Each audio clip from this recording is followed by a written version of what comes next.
Bonjour à toutes et à tous, comment vous allez? Dans ce nouveau tutoriel, nous allons vous apprendre comment gérer l'interface de notre logiciel Photoshop.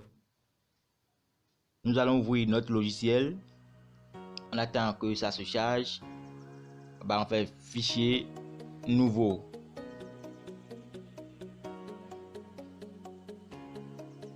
On va choisir un format au hasard qu'on valide.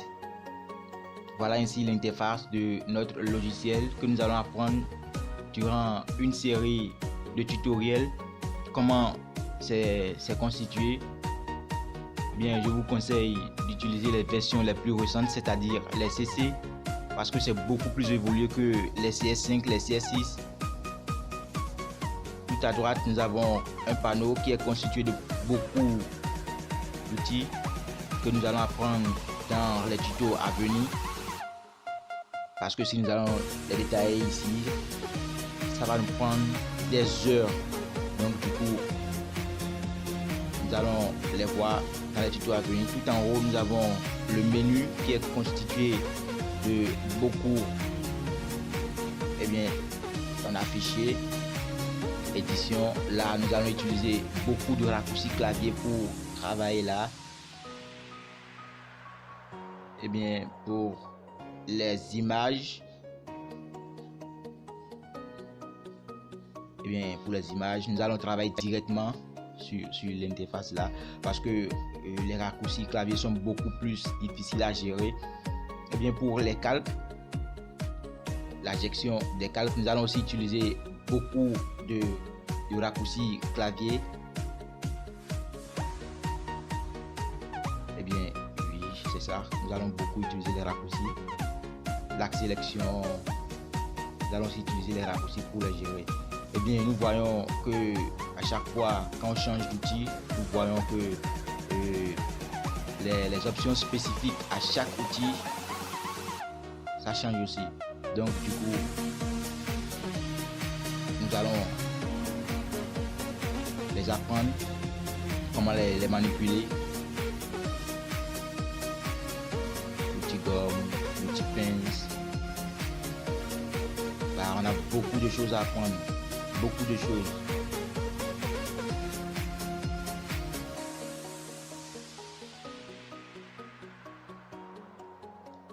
Tout à droite, nous avons là les options spécifiques qu'on va pas beaucoup s'acharner à apprendre parce que ça va pas beaucoup nous intéresser. Ce qui va nous intéresser, les options de base. Les options de base, vous voyez, quand on change automatiquement de couleur sur le petit carreau blanc qui est sur notre panneau, vous voyez que ça change aussi. Donc du coup, ça aussi c'est un raccourci qu'on va apprendre comment l'utiliser correctement, vous voyez. Ensuite, la gestion des calques. La gestion des calques.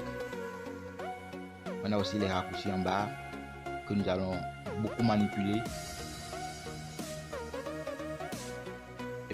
Là, on a toutes les interfaces qu'on a à personnaliser. Vous voyez, il y a des interfaces d'origine. L'interface sur laquelle on est en train de travailler directement, c'est l'interface 3D. C'est ça. Voilà sa configuration. Ainsi, on peut toutefois aussi créer notre propre interface. Pour l'utiliser. Qu'est-ce qu'un panneau? Un panneau, c'est toute chose qui a les deux flèches ou bien l'icône qui est juste en bas là. On peut toutefois déplacer ça et mettre ça là où on peut. Vous voyez. On peut éditer. On va écrire. Voilà. Et aussi on peut aussi déplacer ça et mettre ça à sa place. Vous voyez. Pour recoller, il suffit juste de l'amener et puis lorsque le trait bleu s'affiche, on le laisse et automatiquement ça se colle. On fait pareil pour les options de base aussi, on attend que ça affiche le trait bleu et on lâche, ça se colle automatiquement. Vous voyez, cette configuration, je recommande ça aux gauchers parce que avec leur main gauche, ils peuvent toutefois manipuler facilement leur souris de la main gauche. Vous voyez, donc ce serait beaucoup. On va renommer notre espace de travail tutoriel. On enregistre. Eh bien, c'est facile à utiliser pour les gauchers. Eh bien, on a des outils pour réinstaller.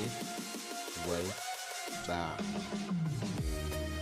nommer nouveau espace de travail, supprimer l'espace de travail.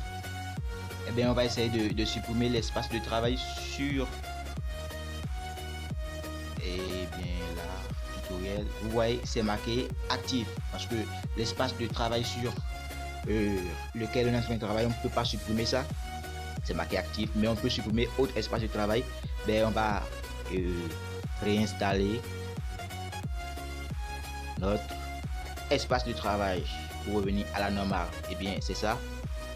Si vous aimez ce tutoriel, n'hésitez surtout pas à liker, à vous abonner et à beaucoup partager. Merci beaucoup. À la prochaine pour le tutoriel.